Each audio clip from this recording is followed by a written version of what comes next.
ఇప్పుడు ఏ రేవంత్ రెడ్డి అయితే 10 సంవత్సరాలు కేసీఆర్ పాలనలో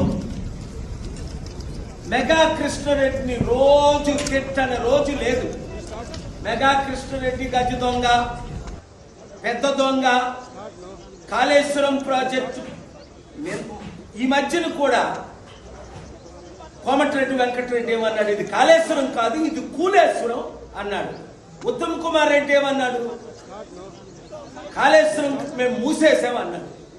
ఓకే, మరి అలాంటి కాళేశ్వరం మెగా కృష్ణారెడ్డికి 15,000 కోట్ల ప్రాజెక్టు, 3 ప్రాజెక్టులు రేవంత్ రెడ్డి నిన్న ఎందుకు కాంట్రాక్ట్ సైన్ చేశాడు?